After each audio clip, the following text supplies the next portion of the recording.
Na parábola que nós acabamos de ouvir, temos uma certa surpresa, pois parece que o Senhor louva um feitor que tinha agido com desonestidade. Aparentemente, seria um louvor a uma coisa má.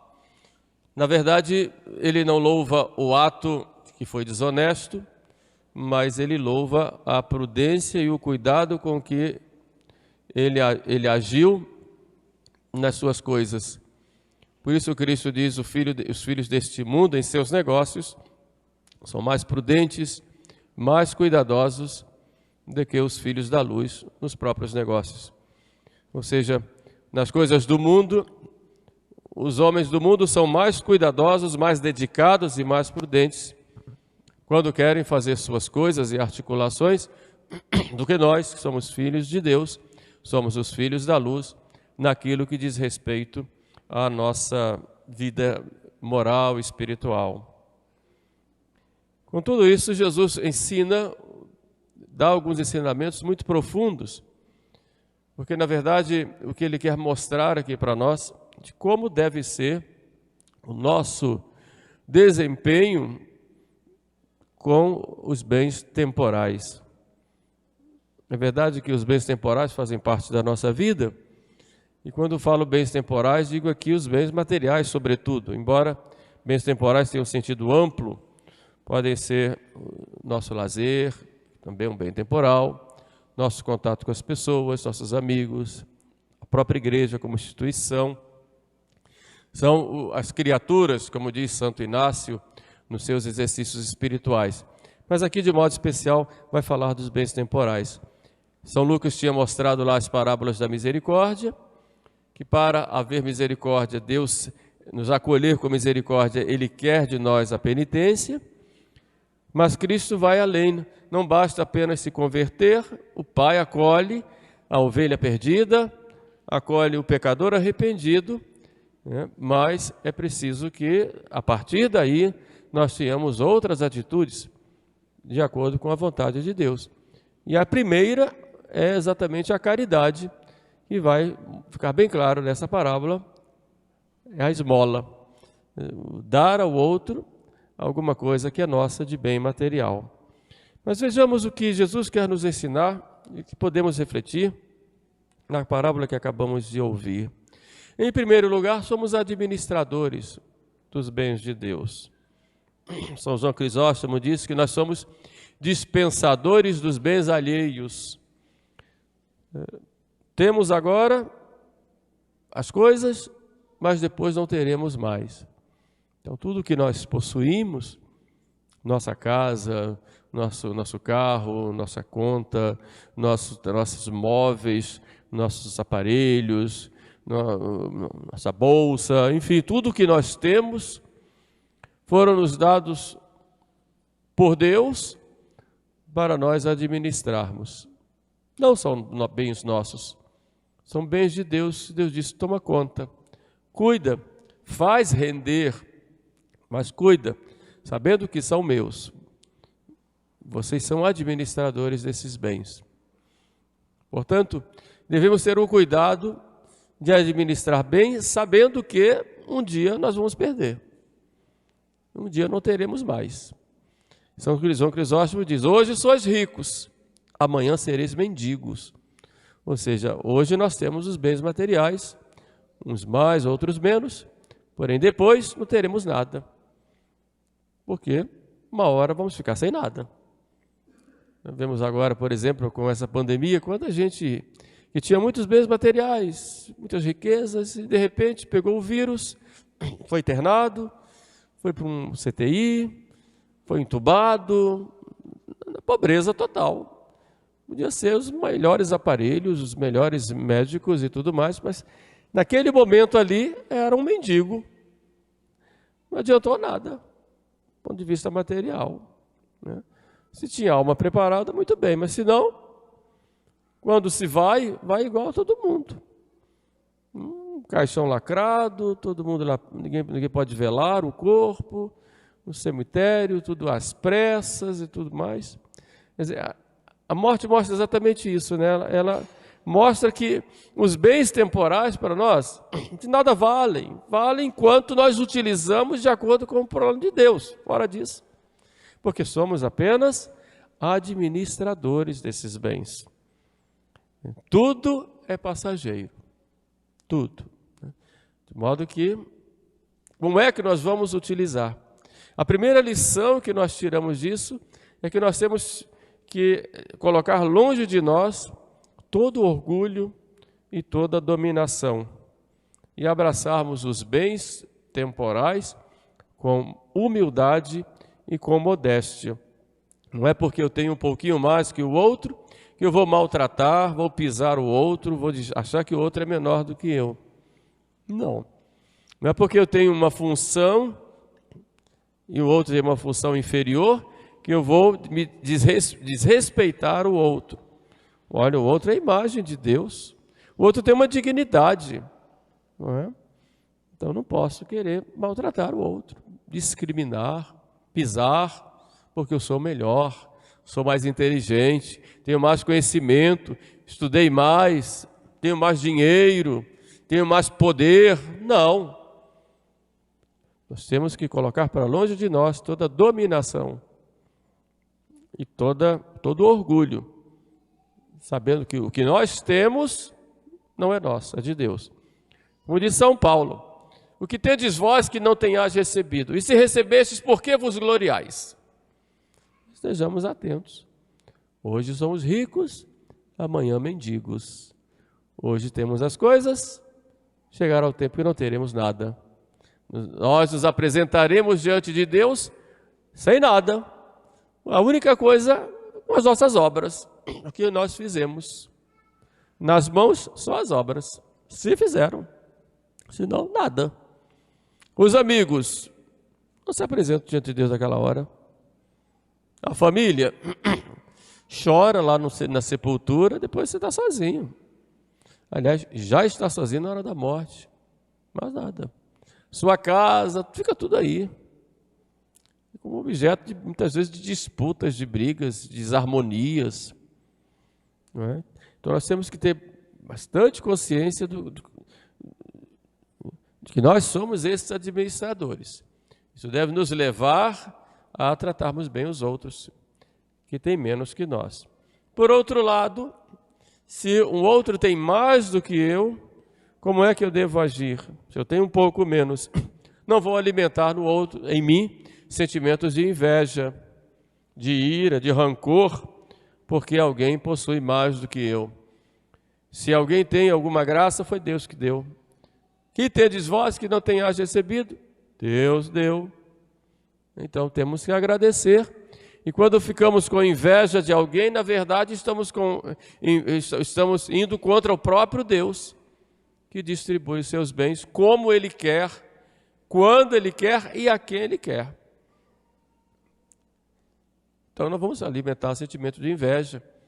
A luta de classes, que é fomentada, sobretudo pelos marxistas, ela é uma injustiça contra o próprio ser humano e uma injustiça contra o Criador, que cuida de todos. Como também é uma injustiça quando eu tenho mais e vejo meu irmão passando fome e não ajudo. É uma injustiça quando eu tenho condição de repartir e não reparto, ou quando eu maltrato, quando eu discrimino, quando eu piso no outro, só porque tem menos ou não tem nada. Como é uma injustiça eu querer possuir as coisas dos outros de modo desonesto. Então, somos esses administradores. Vamos cuidar bem das coisas que Deus colocou nas nossas mãos, para o nosso bem, para suprir as nossas necessidades e para ajudar os outros que precisam. Um segundo ponto, é preciso nós termos cuidado, porque como os bens desse mundo estão muito próximos de nós, temos um contato imediato, visível e pelos sentidos, eles facilmente nos seduzem. Tenhamos o cuidado deles não nos seduzirem, porque podemos perder a liberdade. A liberdade é uma prerrogativa essencial do ser humano. O homem não só possui a liberdade, podemos dizer que o homem é a liberdade. Deixar de ser livre implicaria em deixar de ser o ser humano. Quando um regime cerceia a liberdade das pessoas, ela torna as pessoas verdadeiros animais. O marxismo, por exemplo, Karl Marx, segundo o seu princípio, o homem não tem a liberdade. A liberdade não faz parte da essência humana. A liberdade ela é dada e só vai ser dada no regime comunista, né? É a ideia dele. Por isso, Lenin se burlava dos filósofos idealistas exatamente por causa disso. Porque diziam eles que a liberdade está no homem, mas para Marx não. A liberdade é dada pelo Estado, o que é um absurdo. De modo que a liberdade, por isso o Estado comunista tem as pessoas como se fossem animais de produção. Podem produzir, enquanto produzem, enquanto estão a serviço do sistema, então eles servem. Por isso tanto faz cuidar, não cuidar, se precisa matar, se não precisa matar, não importa o que ele pensa, desde que ele pense de acordo com o que o sistema quer. Por quê? Porque não existe liberdade. Enganam-se aqueles que acham que os países comunistas são verdadeiros paraísos. Tanto é que foi feito um muro em Berlim porque as pessoas fugiam. Por quê? Porque não existe liberdade. Porque quando você não tem liberdade, você deixa de ser homem. Torna-se pior do que os animais. Perde a própria capacidade de reflexão e de escolha. E o homem, ele é capaz de conhecer a verdade com a vontade livre para escolher. Então a liberdade faz parte dele. Só que às vezes, tirando a questão do regime, coloquei só como exemplo, o ser humano pode se tornar escravo. E ele próprio abdicar da sua liberdade, na medida que ele se torna escravo das suas paixões e escravo dos bens materiais. Por isso temos que ter o cuidado de não nos deixarmos seduzir pelos bens passageiros, esquecendo dos eternos. Se nos deixamos seduzir pelos passageiros e nos tornamos verdadeiros escravos. Perdemos a liberdade. Quer dizer, deixamos de ser homens, de sermos seres humanos. São João da Cruz, fazendo uma reflexão a respeito dos danos que podem causar os bens temporais aos homens, ele coloca lá em 4 etapas, ou 4 estágios, que nós não temos cuidado, nós podemos cair de um para o outro.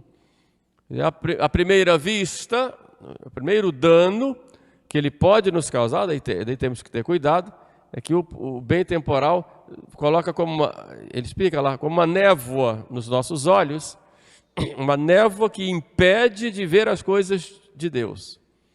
Aí passamos a ver as coisas materiais de modo mais claro e as coisas de Deus de modo nebuloso, porque começamos a mudar de foco, né? Colocando o bem temporal muito próximo e os bens espirituais vão ficando como que nebulosos. Depois, no segundo grau, além de não conseguir enxergar direito as coisas divinas, porque já está se voltando para as coisas temporais e dando ênfase a elas, não é que não deva cuidar, evidentemente que a gente precisa das coisas materiais, mas não em detrimento das divinas. Você começa a sentir fraqueza, ou uma espécie de moleza, ou de mornice, ou de tibieza, para cuidar das coisas de Deus. Então fica fraco, né? Então começa a sentir dificuldade de rezar, dificuldade de ir à missa, dificuldade de fazer uma boa leitura espiritual, dificuldade de praticar a virtude, de fazer uma penitência. Tudo é pesado, tudo é difícil. Enquanto é muito fácil você fazer as outras coisas que dizem respeito às coisas temporais, nas coisas de Deus você tem dificuldade. E isso acontece. Quantas vezes você fica no celular, lá nas redes sociais, 1 hora, 2 horas, 3 horas, às vezes até 2 da manhã, 3 da manhã. Mas quando você tem que parar para rezar 1/3, que dura 15, 20 minutos, você não consegue. Porque você já está se viciando nas coisas temporais, em detrimento das eternas. A doença já entrou. Por que para praticar a virtude você sente aquele um peso muito grande? Quando tem, por exemplo, que suportar um momento difícil na sua vida, uma pessoa que está ali com um problema, então você se sente cansado, quer logo se livrar daquilo. E quando tem algo assim que te dá prazer, você se esquece da vida e mergulha de cabeça, porque você já está doente nessa área. Então precisa tomar um certo cuidado, né? Porque às vezes para ficar com a família, ali com os filhos, com a esposa, com o esposo, sente um peso muito grande, um tédio, não quer ficar fazendo outras coisas, não tem paciência. E você, por exemplo, no seu ambiente de trabalho, você vai até altas horas, mergulha de cabeça e tal. Porque aquilo que seria sobrenatural para te elevar, você já está colocando de lado. É o 2º grau de que fala São João da Cruz. Mas isso pode piorar a situação, porque chega um ponto que você já começa a fazer as escolhas. E as escolhas são sempre deixando Deus de lado e escolhendo as coisas passageiras. É o que diz Santo Tomás: averso Deo, converso criatura. Ou seja, eu deixo Deus e me converto à criatura. Aí já é o pecado mortal. Porque o pecado mortal é exatamente isso. Já faço uma escolha. Então, em determinados momentos da minha vida, tem Deus e tem aquela criatura, tem aquela situação, tem aquele bem temporal. Então, eu deixo Deus, fica para lá, que eu prefiro isso aqui. Então, já fiz uma escolha. Esse é o 3º grau. Mas São João vai mais além. Chega ao ponto de tanto você escolher a criatura, você termina colocando aquela criatura como se fosse seu próprio Deus. Aí vem o que São Paulo disse, né? Os homens que têm por Deus o próprio ventre, né? Adoram o dinheiro, adoram o poder, adoram o prazer, adoram como Deus. Jesus fala: não podeis servir a 2 senhores, e termina deixando Deus e adorando um outro senhor que não é Deus. Por isso o dinheiro passa a ser o seu próprio Deus, ou uma situação, ou uma pessoa, enfim, qualquer bem temporal passa a ser o seu próprio Deus. E como resolver isso? Aí vem a última frase de Jesus da parábola que diz: granjeai amigos com as riquezas das iniquidades.